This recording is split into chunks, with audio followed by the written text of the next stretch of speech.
अब यहाँ पे हमने एक क्वेश्चन लिया हुआ है, ठीक है, इसमें डॉट प्रोडक्ट करना। अब देखिए डॉट प्रोडक्ट और या फिर क्रॉस प्रोडक्ट ये जनरली क्या होता है, मल्टीप्लिकेशन में ना होता है मैथमेटिक्स में तो हम मल्टीप्लिकेशन में समझ सकते हैं।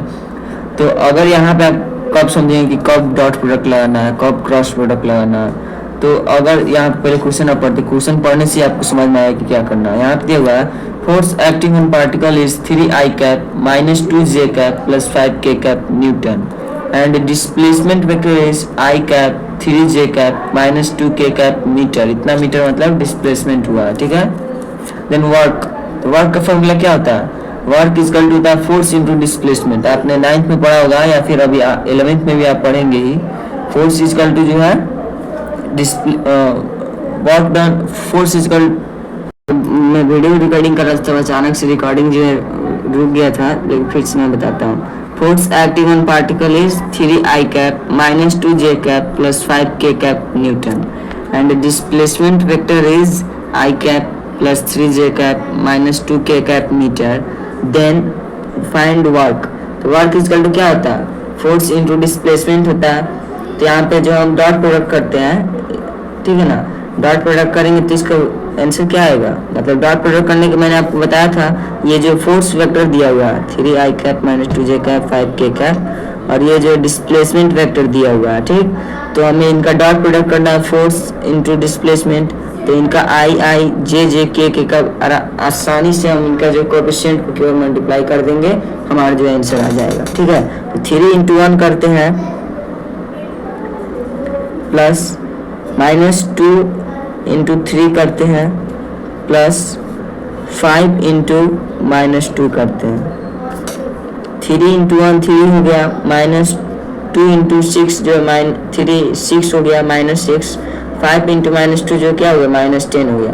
तो ये जो हम मल्टीप्लाई किया कितना है, माइनस 16 आया। माइनस 16 में 3 ऐड करेंगे तो माइनस 13 आ जाएगा, तो माइनस 13 जूल। अब ये माइनस 13 हमें क्या बता रहा है, हम लिखेंगे नहीं माइनस 13, लेकिन यहाँ पे आ गया तो मैं इसको बता देता हूँ। माइनस 13 बता रहा है कि जिस साइड में, मतलब जिस डायरेक्शन में हमारा फोर्स है, जिस डायरेक्शन में डिस्प्लेसमेंट है, उसके अपोजिट डायरेक्शन में हमने वर्क डन किया है, ठीक है ना। ये वेक्टर क्वांटिटी है इसलिए आप माइनस बता रहा है, तो हम लिख देंगे work done equal to 30j। अगर होगा ऑप्शन में तो 13 माइनस 13 लिखेंगे, नहीं तो हम जो 13j लिखेंगे। इसके मैग्नीट्यूड के बारे में बात करते हैं तो 13j, ठीक है। अब जो हम एक नया टॉपिक सीखने जा रहे हैं, प्रोजेक्शन ऑफ अ वेक्टर। क्या सीखेंगे, projection of a vector. Projection कुछ नहीं है, सिंपली कंपोनेंट ही होता है ना, प्रोजेक्शन ऑफ अ वेक्टर। जैसे ये जो है हमने कोई वेक्टर लिया, इसे हम बी वेक्टर मान लेते हैं, इसे ए वेक्टर मान लेते हैं, ठीक है। और यहाँ पे किसी थीटा पे है, थीटा एंगल पे ये दोनों जो है हैं, तो अगर जो है इस ए का कंपोनेंट बी के अलोंग ले, अलोंग मतलब ए का कंपोनेंट बी की तरफ और ए का कंपोनेंट इधर वाई एक्सिस में और इधर एक्स एक्सिस में होता है। तो कंपोनेंट लेने जब सिखाएंगे तब आपको जो कंपोनेंट लेना आसानी से आएगा, लेकिन यहाँ पे आप इतना सिंपली देखिए कि एक का जो है किसी वेक्टर को हम 2 कंपोनेंट में तोड़ सकते हैं, तो इसको जो है इधर परपेंडिकुलर तोड़ना होता है। तो ए वेक्टर को तोड़ेंगे तो इधर आएगा एक और एक इधर आएगा, ठीक है ना। तो जिस साइड हम तोड़ते हैं उधर ए थीटा होता है, तो इधर आ जाएगा हमारा ए कॉस थीटा, इसका कंपोनेंट ए वेक्टर का इधर आया ए कॉस थीटा, बी वेक्टर पहले से है, और इस साइड में इसका कंपोनेंट क्या आ जाएगा ए साइन थीटा आ जाएगा। लेकिन इसके हमें जो जरूरत नहीं है तो हम उसे अभी नहीं लिखते हैं, लिख देते हैं आपके लिए। ए साइन थीटा इधर आता है, ठीक है ना, कंपोनेंट ऐसा आपको समझ में आ जाएगा। जब भी किसी थीटा के साथ ये वेक्टर है, तो थीटा के साथ जो वेक्टर आता है उसके साथ कॉस थीटा आता है, ए कॉस थीटा, और जिस वेक्टर के साथ थीटा नहीं होता है उसके साथ जो ए साइन थीटा होता है। तो ये जो वेक्टर लेना, कंपोनेंट लेना आपने सीख लिया। अब जो हम बोले कि ए का कंपोनेंट बी वेक्टर के अलोंग, ठीक है, ए का कंपोनेंट बी वेक्टर के अलोंग, तो इसी को हम प्रोजेक्शन एक अलग से नाम दे देते हैं, मतलब कि projection of A along B, ठीक है ना, projection of A along B. तो इधर क्या हो गया, ए कॉस थीटा हुआ ना, तो projection of A along B, तो इसको ए कॉस थीटा है, ठीक। तो ए कॉस थीटा को हम देखिए यहाँ पे लिखते हैं कंपोनेंट और projection of A vector along B vector, ठीक है। तो क्या आ रहा है हमारा ए कॉस थीटा आ रहा है। और जो पहले हमने देखा था कि ए बी कॉस थीटा हमारा क्या होता है, ए बी कॉस थीटा होता है A vector dot B vector, होता है ना, A vector dot B vector A B cos theta. तो यहाँ से ए कॉस थीटा क्या आ जाएगा, A vector dot B vector upon B आ जाएगा। इसको क्या लिख सकते हैं, A vector dot B vector upon B, ये हो गया। अब इसको जो आप कितने पार्ट में भी तोड़ सकते हैं, अलग अलग फार्मूला बना सकते हैं। जैसे कि वी वेक्टर अपॉन बी क्या होता है, बी कैप होता है, ऐसे भी लिख सकते हैं A vector into B cap, ये फॉर्मूला होता है। ध्यान रखिएगा बी कैप मैंने कैसे लिख दिया, आपको डाउट होगा। तो ये जो जब आप वेक्टर पढ़ेंगे तब आपको पता चल जाएगा। मतलब पीछे मैंने तो इसमें क्रॉस प्रोडक्ट बताया ना, जब मैं वेक्टर बताऊंगा तब आपको बता दूंगा कि किसी भी वेक्टर का अगर उसको उसके मैग्नीट्यूड से डिवाइड करते हैं तो बी कैप आया, तो इसका यूनिट वेक्टर होता है, मतलब तो इसके मैग्नीट्यूड जो 1 आएगा। ये केवल डायरेक्शन बताने के काम में आता है। तो यहाँ पे देखिए इसके ए का कंपोनेंट बी के लॉन्ग आ गया ए कॉस थीटा, और बी से उसका डायरेक्शन यहाँ पे पता चल जाएगा। ऐसे भी आप एक फॉर्मूला बना दिए, और भी इसको तोड़ तोड़ के इसमें किसी से मल्टीप्लाई करके किसी से कुछ करके आप और भी फॉर्मूला जो है बना सकते हैं। अब यहाँ पे देखिए एक और फॉर्मूला मैं लिखता हूँ, ए कॉस थीटा के वैल्यू मैंने पीछे बताया था कैसे निकालना है, कैसे बताया था, A vector dot B vector upon A B, होता है ना। तो ऐसे हो गया, मैंने बताया ना कि इसमें आप जो है बहुत से फॉर्मूला बना सकते हैं। तो मैंने कुछ जो है 1 2 3 फार्मूलाज मैंने आपको बता दिया है, बाकी आप अपना देख लेना और जो जैसे आपको जरूरत होगी तब बना लेना। जनरली यही 3 फार्मूलाज इंपॉर्टेंट है, इसलिए मैं ये बता रहा हूँ। अब जो ये तो केवल प्रोजेक्शन था ना, मैग्नीट्यूड था।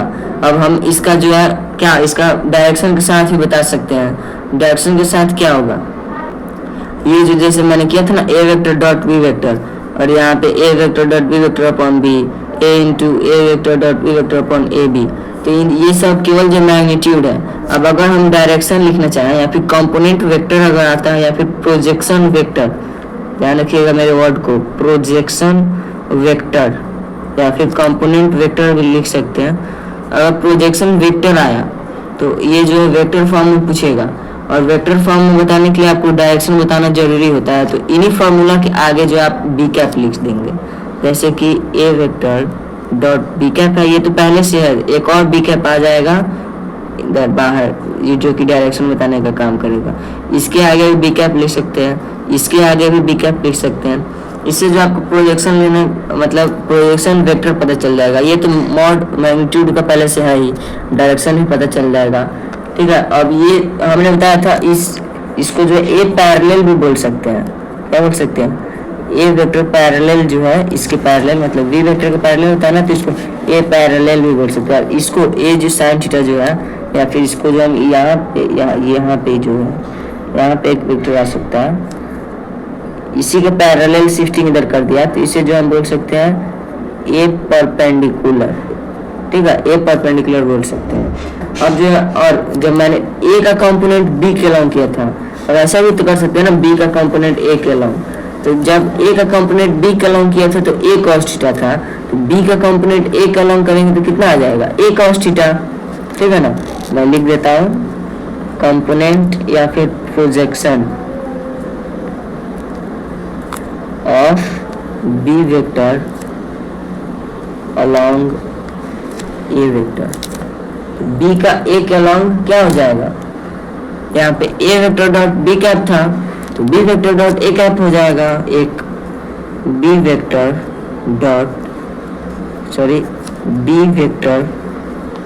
डॉट ए कैप, और यहाँ पे ए कॉस थीटा था, बी कॉस थीटा हो जाएगा, और बी कॉस थीटा था, कॉस थीटा का वैल्यू फिर यहाँ से डाल सकते, तो यहाँ पे बी आ जाएगा, एक और फॉर्मूला बन जाएगा। और जो है अब इसको प्रोजेक्शन वेक्टर आ सकता है लिखने को, तो कुछ नहीं है, सिंपल जो प्रोजेक्शन वेक्टर है, तो जैसे पहले में था कि प्रोजेक्शन वेक्टर अलोंग बी था तो हमने बी कैप से मल्टीप्लाई किया था, तो इसमें अगर projection vector along A cap है तो हम किससे मल्टीप्लाई करेंगे, ए कैप से मल्टीप्लाई करेंगे। हमको डायरेक्शन भी ना बताना, मैग्नीट्यूड मतलब उसका तो पहले से ही पता ही है, बी कॉस थीटा होता है, तो बी कॉस थीटा है पहले से, उसमें ए कैप से मल्टीप्लाई कर देंगे, और यहाँ पे कॉस थीटा जहाँ जगह ये फॉर्मूला रख सकते हैं, A vector dot B vector upon A B, या फिर A vector dot B cap into A cap भी लिख सकते हैं ऐसे, A vector dot B cap है, ठीक है, इंटू ए कैप। और भी फार्मूला लिख सकते हैं, जैसे बी है तो यहाँ पे कॉस थीटा की वैल्यू रखते A vector dot B vector upon A B, और इसमें डायरेक्शन बताने के लिए ए कैप जो है लगा सकते हैं, ठीक है। मतलब फार्मूला की इसमें कमी नहीं है, मतलब मैंने आपको इंपॉर्टेंट फार्मूलाज बता दिया है कैसे प्रोजेक्शन लेना है। अगर आपको प्रोजेक्शन लेने में कोई डाउट है अभी भी तो आप कमेंट में टाइप कीजिएगा, मैं जो उसको रिजॉल्व करने की कोशिश करूंगा, ठीक है। अब जो ए वेक्टर को हम ऐसे भी लिख सकते हैं, A vector is equal to A parallel vector plus A perpendicular vector, लिख सकते हैं कि नहीं। जैसे पिछले वाले में जैसे मैंने आपको बताया था यहाँ पे कि ए वेक्टर है, यही ना है, ए वेक्टर ही केवल हमारे पास था, इसको तोड़ दिया था हमने इधर ए कॉस थीटा में, तो ए कॉस थीटा को हमने ए पैरेलल बोला है, और इसको जो इधर तोड़ दिया था ए साइन थीटा में, तो ए साइन थीटा को पैरेलल शिफ्ट करके यहाँ ला दिया, तो इसे जो ए परपेंडिकुलर बोला, ठीक है। तो इसको ए परपेंडिकुलर बोला है, इसको ए पैरेलल बोला है, तो ऐसे लिखते हैं ना जब रिजल्टेंट निकालना होता है, तो इधर वाले से इधर, तो उसी सिंपली वैसे ही हमने जो यहाँ पे कर दिया था ए वेक्टर पैरेलल और ए परपेंडिकुलर। अब जब हमें ए परपेंडिकुलर निकालना होगा, ए परपेंडिकुलर जब निकालना होगा तो हम कर देंगे ए वेक्टर माइनस ए पैरेलल वेक्टर, ठीक है। ये ए perpendicular, A parallel, A vector, A cap, ये सब आपको समझ में मैं जानता हूँ थोड़ा दिक्कत होगा, लेकिन आप जो है जब क्वेश्चन प्रैक्टिस करेंगे ना तब आपको जो आसान लगने लगेगा। ये कुछ नहीं है, बहुत ही सिंपल टॉपिक है, ठीक है। अब हम नए टॉपिक की तरफ बढ़ते हैं, वो टॉपिक होगा क्रॉस प्रोडक्ट, ठीक है। क्रॉस प्रोडक्ट होगा, क्रॉस प्रोडक्ट हमने बताया था। क्रॉस प्रोडक्ट को हम क्या लिख सकते हैं, वेक्टर प्रोडक्ट भी लिख सकते हैं, वेक्टर प्रोडक्ट। जैसे डॉट प्रोडक्ट का फॉर्मूला होता था ए बी कॉस थीटा, वैसे ही ए वेक्टर क्रॉस बी वेक्टर का फॉर्मूला क्या होगा, ए बी साइन थीटा होगा, ए बी साइन थीटा। उसमें हम लेते थे कॉस थीटा, इसमें ले देंगे साइन थीटा, और ये क्रॉस जो है, ये क्रॉस ये रिप्रेजेंट करने का साइन है, उसमें डॉट को ऐसे डॉट से पॉइंट से रिप्रेजेंट करते थे, पॉइंट से, इसमें जो हम क्रॉस से रिप्रेजेंट करेंगे ए बी साइन थीटा। और जो डायरेक्शन दिखाने के लिए हम एन कैप का यूज करते हैं। एन कैप क्या है, इसको हम कहते हैं नॉर्मल वेक्टर, नॉर्मल वेक्टर, ठीक है, नॉर्मल वेक्टर कहते हैं। और ये थीटा वैसे ही होता है, ए वेक्टर और बी वेक्टर के बीच के एंगल जो मैंने बताया था, उनका टेल्स और हेड्स के बीच के एंगल होते हैं, तो भी ए वेक्टर और बी वेक्टर के बीच में का ही एंगल होगा, between A vector and B vector के बीच के एंगल को थीटा यहाँ पे दिया जाता है, ठीक है। अब आपको डाउट आएगी कि ये जो एन कैप हम कैसे लेते हैं, निकालते कब है, तो एन कैप निकालने के लिए हम जो एक रूल का यूज करते हैं, राइट हैंड थंब रूल, जिसको कि आपने जो है 9th में नहीं 10th में पढ़ा होगा, फिजिक्स में 10th में फिजिक्स में पढ़ा होगा ना, कि ऐसे जो है कहीं भी करंट जा रही है तो ऐसे वाला रूल, ऐसे उसकी थंब जो हमारा करंट का डायरेक्शन बताता है, और जिस तरफ करंट फ्लो करे उधर हमें अपने फिंगर को कर्ल करना होता है, वही रूल जो यहाँ भी हम यूज करेंगे। अब देखिए पहले अगर मान लीजिए कि हम डायरेक्शन लिखना, आपको बताता हूँ, ये जो दो वेक्टर है, ठीक है, इधर ए वेक्टर है, इधर जो हमारा बी वेक्टर है, तो कुछ भी थीटा पे है, मैं इसका डायरेक्शन आपको बता रहा हूँ, ए क्रॉस बी का डायरेक्शन, अभी मैं मैग्नीट्यूड नहीं बता रहा, ए क्रॉस बी का डायरेक्शन किधर होगा। तो और पहले ये देख लीजिए, जब भी हम डॉट ऐसे लिखते हैं, डॉट और ऐसे जो क्रॉस, ये भी हमारा दो डायरेक्शन होता है। डॉट मतलब इनसाइड, और डॉट मतलब जो है आउटसाइड होता है, परपेंडिकुलरली आउटसाइड, ऐसे परपेंडिकुलरली आउटसाइड डॉट होगा, और परपेंडिकुलरली इनसाइड को क्रॉस से रिप्रेजेंट करता है, ठीक है ना। इसको जो है यहाँ पे लिख देता हूँ, डॉट मतलब परपेंडिकुलरली आउटसाइड, और क्रॉस मतलब परपेंडिकुलरली इनसाइड। यहाँ पे आप अपना ध्यान दे लीजिएगा, ठीक है। अब यहाँ पे हम जो बताते हैं इसका डायरेक्शन कैसे लेना है, ठीक है। अब यहाँ पे देखिए, इधर से ए वेक्टर है, बी वेक्टर, हमें ए क्रॉस बी करना है ना, तो ए की तरफ अपने पाम को ए की तरफ रखेंगे, ठीक, ऐसे, और हमें जाना किधर है, बी की तरफ, तो इसको बी की तरफ कर्ल करेंगे ऐसे, ठीक है। अब अंगूठा हमारा जो थंब है वो हमें खुद ब खुद डायरेक्शन बता देगा। यहाँ पे जब हम ऐसे कर्ल करते हैं हमारा थंब किधर डायरेक्शन बताता है, पॉइंट करता है, आउटसाइड पॉइंट कर रहा है ना, तो इसका डायरेक्शन जो क्या हो जाएगा, आउटसाइड। तो यहाँ पे हम जो डॉट लिख देंगे, ठीक है, डायरेक्शन आउटसाइड। ये जो करते करते आप इसमें फैमिलियर हो जाओगे। अब जो है दूसरा मैं बताता हूँ, इसी में हमने किया था ए क्रॉस बी किया था। अब जो बी क्रॉस ए करते हैं, B vector cross A vector, ठीक है। तो ये हमारा क्या था, ए था, ये हमारा बी है। तो जिसकी तरफ से करना, मतलब A vector cross B vector था, तो ए की तरफ हमने अपना पाम रखा था ऐसे, ठीक है ना। देखिए ए की तरफ पाम रखा है, बी की तरफ हमने अपने फिंगर कर्ल किया। अब जो बी क्रॉस ए करना है, तो बी की तरफ पाम रखेंगे ऐसे, बी की तरफ पाम रखा, और इसको जो फिंगर हमारा नीचे की तरफ पॉइंट कर रहा है, और ए की तरफ अपने हैंड को कर्ल करना है, ठीक है। तो हमारा डायरेक्शन किधर जा रहा है, नीचे की तरफ, मतलब परपेंडिकुलरली इनसाइड। तो इनसाइड को कैसे रिप्रेजेंट करते हैं, क्रॉस से, ठीक है। ये हमारा जो है दो डायरेक्शन हमने देखना बता दिया। किससे बताते हैं, राइट हैंड थंब रूल से डायरेक्शन फाइंड करते हैं। यहाँ पे मैं लिख देता हूँ, राइट हैंड थंब रूल से डायरेक्शन हम लोग पता करते हैं, ठीक। क्रॉस बी जैसे होता है, A vector cross B vector, A B sine theta होता है, और B vector cross A vector कीजिएगा तो भी ए बी साइन थीटा होगा। तो आपको लगेगा जैसे कि मैंने पिछली प्रॉपर्टी में बताया था कॉस्ट डॉट प्रोडक्ट वाले में, A vector dot B vector और B vector dot A vector दोनों सेम आता था। तो इसमें जो है ऐसा नहीं होता, A vector cross B vector जो है B vector cross A vector के मतलब कि उसके अपोजिट होता है। अब ये कैसे, ज्यादा फर्क नहीं, मैग्नीट्यूड अगर देखेंगे हम, मतलब A vector cross B vector का मैग्नीट्यूड और B vector cross A vector का मैग्नीट्यूड, तो ये दोनों सेम होते हैं। लेकिन अगर डायरेक्शन के साथ वेक्टर फॉर्म में देखें तो ये जो ए वेक्टर क्रॉस बी वेक्टर जो है बी क्रॉस ए का निगेटिव होता है। मतलब डायरेक्शन निगेटिव मतलब क्या हुआ, डायरेक्शन जो उल्टा हो जाए। और यहाँ पे जैसे पहले हमने किया था A vector cross B vector में, इसमें डायरेक्शन जो है अपवर्ड था, और बी क्रॉस ए किया तो डायरेक्शन जो है डाउनवर्ड आया। तो इससे पता चला ना कि निगेटिव होता है, ए क्रॉस बी जो है बी क्रॉस ए के निगेटिव होता है। और जो है यहाँ पे हम साइन थीटा लेते हैं, तो इससे पता चल गया कि ये जो कम्यूटेटिव नहीं होता है। क्या कम्यूटेटिव तो नहीं होगा, कम्यूटेटिव लॉ जो है इसमें फॉलो नहीं करता है, ये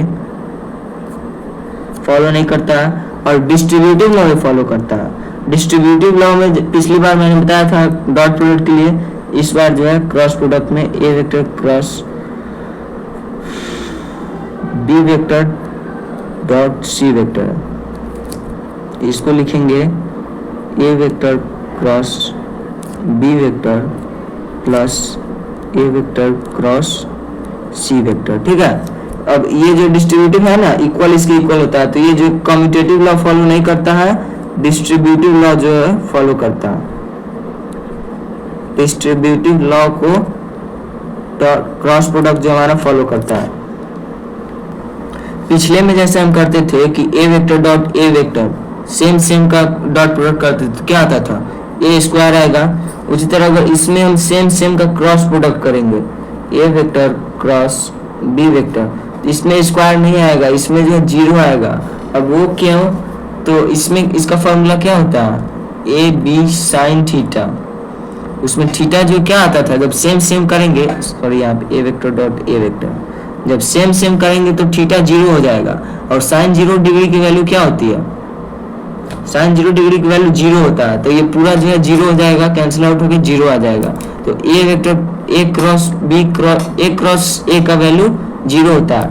उसी तरीके से उसमें मैंने बताया था आई कैप जे कैप के कैप एक दूसरे सेम चीज है। तो उसमें क्या आता था, 1 आता था। इसमें जो है उन सब की वैल्यू जो है 0 आएगी, ठीक है। सब जो है 0 होगा। और क्यों 0 होगा, चूंकि सब में थीटा जो है 0 आ जाएगा और साइन 0 डिग्री की वैल्यू 0 होती है।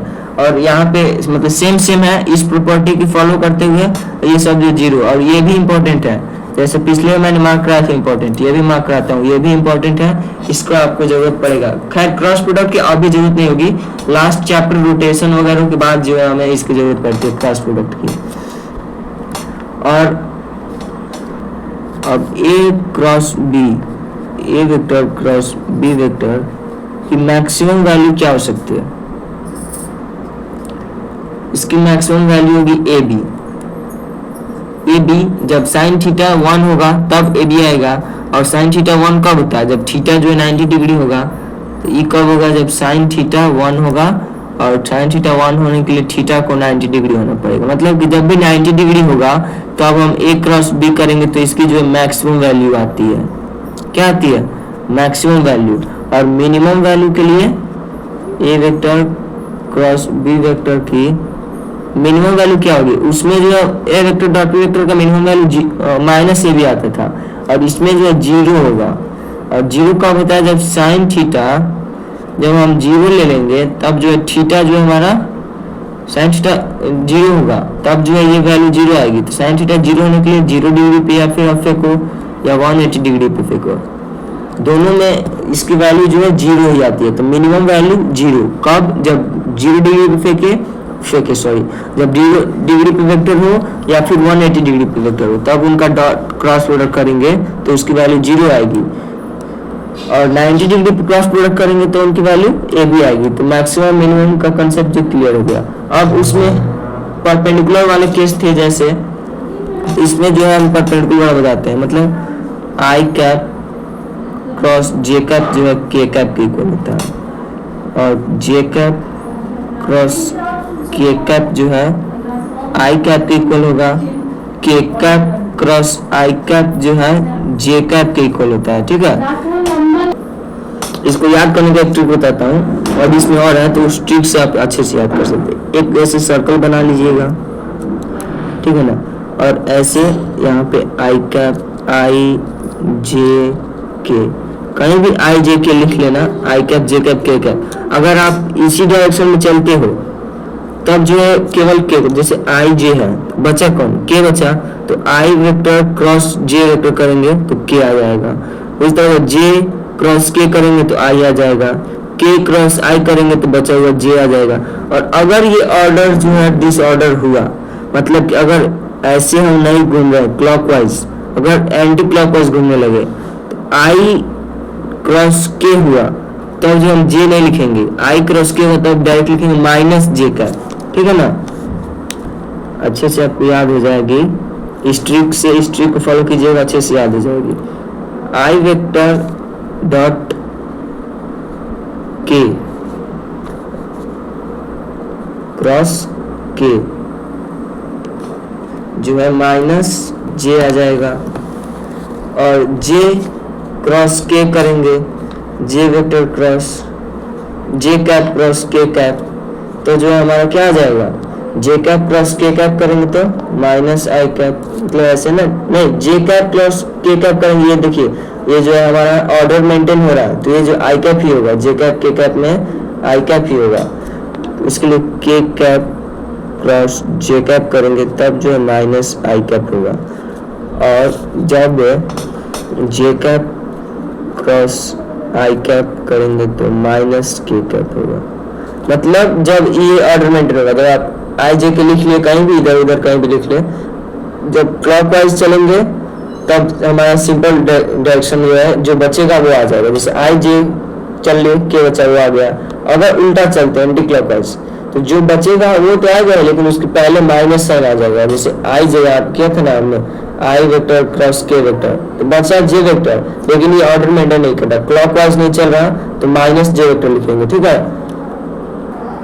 अब जो जब मैग्नीट्यूड दिया रहेगा तो आप तो ए बी साइन थीटा करके क्रॉस प्रोडक्ट निकाल लेंगे, लेकिन जब वेक्टर फॉर्म में दिया हो, जैसे कि कोई भी हो, जैसे मैं यहाँ पे बता देता हूँ, ए वेक्टर जैसे हमारा है ए एक्स आई कैप, मैं मान लेता हूँ कुछ भी, ए वाई जे कैप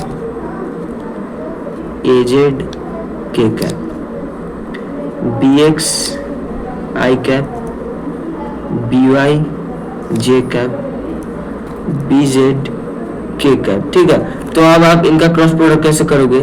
तो इसके लिए बहुत से मेथड करेंगे, मैं जो आपको डिस्क्रिमिनेंट मेथड सजेस्ट करूंगा। भले आपने जो अभी डिस्क्रिमिनेंट मेथड पढ़ा नहीं है, लेकिन डिस्क्रिमिनेंट मेथड से जो आसानी हो जाती है निकालना।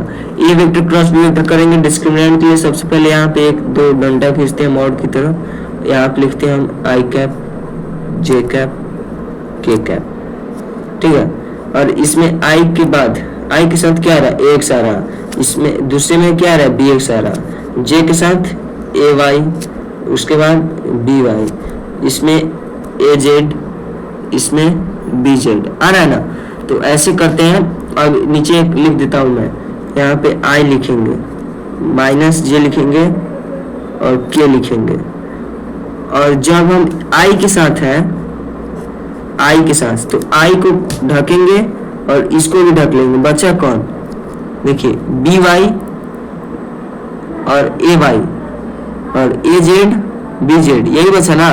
तो उसको यहाँ पे लिखेंगे ए Y B Y A Z B Z. अब जे कैप में जे को ढकेंगे, ऊपर वाले को ढकेंगे तो बचेगा ए एक्स बी एक्स ए Z B Z. K cap में है तो इसके तो के वाले को ढकेंगे तो बचेगा हमारा ए एक्स बी एक्स ए वाई बी वाई। और उसके बाद इन सबको ऐसे मल्टीप्लाई कर देंगे, सब में मल्टीप्लाई करके लिखते हैं, ठीक है। आई लिखा मैंने, A Y B Z minus B Y A Z, ठीक है। इधर minus J cap A X B Z minus A Z B X plus K cap A X B Y minus A Y B X, ठीक है। मतलब और यहाँ बीच में minus का साइन लगता है, ये ध्यान रखिएगा। इसको मल्टीप्लाई किए, माइनस का साइन लगा, फिर इसको किए, इसको मल्टीप्लाई किए, बीच में माइनस का साइन लगाए, फिर इसको। तो ऐसे जो हम निकाल सकते हैं। एक क्वेश्चन करा देता हूँ, उसके बाद जो है एंड हो जाएगा ये टॉपिक हमारा। तो एक क्वेश्चन हम कराते हैं, देखिएगा। यहाँ मैंने क्वेश्चन लिख लिया है। अब देखिए, अब क्रॉस प्रोडक्ट हमें ए क्रॉस बी करना है, ए क्रॉस बी करना है। तो मैंने क्या बताया था, डिस्क्रिमिनेंट मेथड। सबसे पहले यहाँ पे आई कैप जे कैप के कैप लिख लिया हमने। आई के साथ यहाँ पे -1 है, इसका जो 1 है, इसका 2 है, -4 है, 3 है और 5 है। ऐसे हो गया। अब मैंने क्या बताया था, आई कैप लिखना है, ऐसे करना है, माइनस जे कैप लिखना है ये, प्लस के कैप। आई कैप लिखा है तो आई को ढकेंगे, जो बचेगा वो लिखेंगे 2 -4 3 5 माइनस जे है, उसके बाद इसको जो बचा वो -1 1 3 5। के है तो के को ढकेंगे, जो बचा उनको लिखेंगे -1 1 2 और -4। के को ढक लिया, 2 -4 बचा, ठीक है। अब इसमें क्या करना था, हमें क्रॉस मल्टीप्लाई करना था। सब में क्रॉस मल्टीप्लाई करेंगे, ये जो है आई कैप है हमारा 10 -12 minus J cap -5 -3 plus K cap 4 -2। इसको कर लेंगे तो -2 आई कैप नहीं माइनस,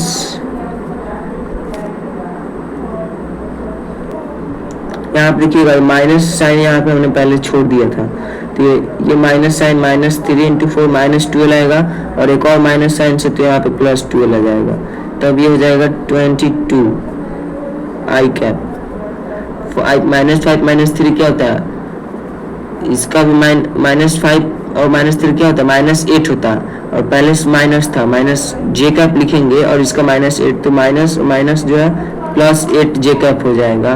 और 4 -2 क्या होता है, 2 होता है, और इधर 2 तो +2 के कैप। ये जो हमारा एक ए वेक्टर क्रॉस बी वेक्टर हो गया, ठीक है। और अगर डायरेक्शन पूछे तो यहाँ पे तो हमें पता नहीं है ना कि कौन वेक्टर किधर है, तो यहाँ पे से आपको यहाँ पे आपसे डायरेक्शन जो है नहीं पूछेगा, यहाँ पे आपसे केवल जो मोड पूछेगा इसका, ठीक है। ये जो दो इम्पोर्टेंट फार्मूलाज है ये वैसे हमें उतना काम नहीं आएगा, लेकिन ये है तो मैं बता देता हूँ। देखिए यहाँ पे अगर ट्रायंगल होगा तो उसके कोई दो साइड दिए होंगे, ठीक है ना, ये दो साइड दिए हुए हैं, तो इनका क्रॉस प्रोडक्ट करके हाफ कर देते हैं। मॉड लेना है हमें, यानी कि उसका डायरेक्शन नहीं लेना है, इनका क्रॉस प्रोडक्ट करके हाफ कर देंगे तो एरिया निकल जाएगा।